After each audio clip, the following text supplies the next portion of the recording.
People will come into the clinic and want help losing weight. A lot of times they're eating healthy, they hardly eat sugar, they don't have a lot of extra foods, and they don't understand why they're not losing weight.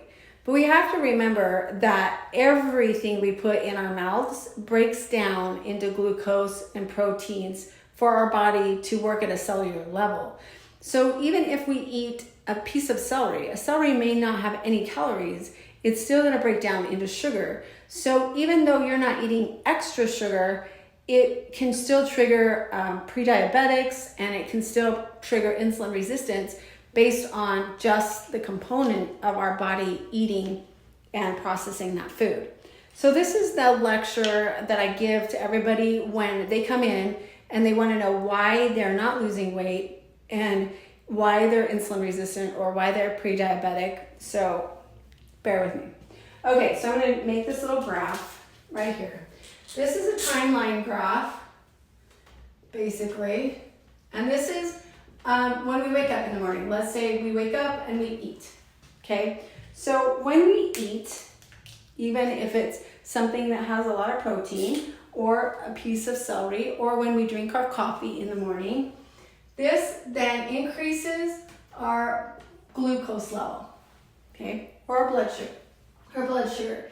Then we produce insulin, which then decreases that level, and then we go into what's called a fat burning zone, okay? So this process should take the healthy body 4 hours to go through. But what we're finding when we do our fasting glucoses and our fasting labs, that some people take 6 hours, some people it takes 8 hours, some people it takes 10 hours, some people it takes 12 hours. That's why it's so important when you go get your labs done that you do a great fasting. That means no water, no brushing your teeth, early in the morning. You've had at least 12 hours of fasting so you can see exactly where you are on this graph.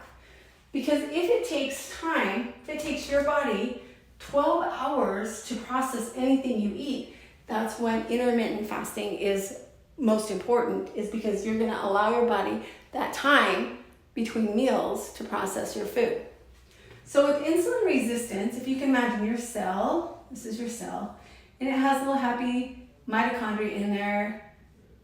It's loving it. It's loving life. But it needs glucose for energy. Okay? It needs that glucose. So what happens is the insulin attaches to the glucose, opens the door, the glucose goes in, and your cell makes energy.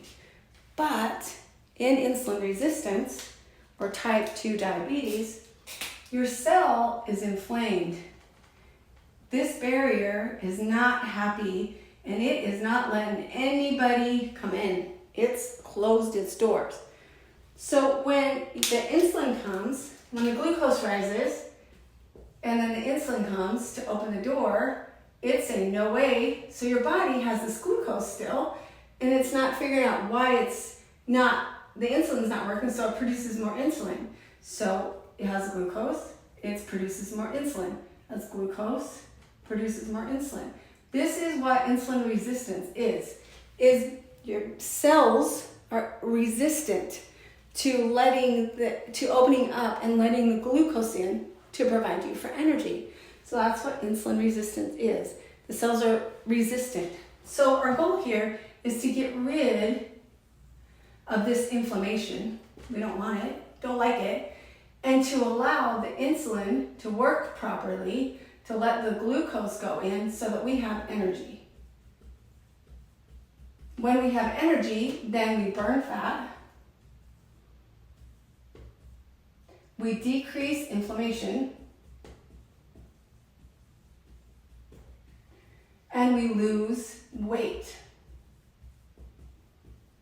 Because if you can imagine, over here, where this isn't going anywhere, now we have all these little glucoses out, and our bloodstream hates it when glucose is in there. So what does our bloodstream do? It says it's got to live somewhere. If it can't get into the cell, then we're going to push it, and we're going to put it into fat.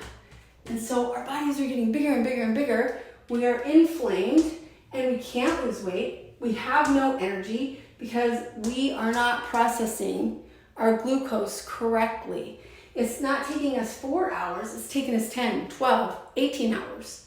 So in this is where we do the intermittent fasting, is because we want to allow this fat burning zone to do its job. So when we find out, let's say we find out that it takes you 10 hours for this process to work on itself, then you can eat and then fast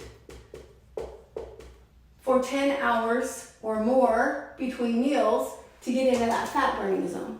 But still, this doesn't correct this problem. This just allows us to burn fat correctly because we're in that fat burning zone. But let's say we have a sip of our favorite Stanley drink. Anytime you have a sip, it's going to increase your glucose.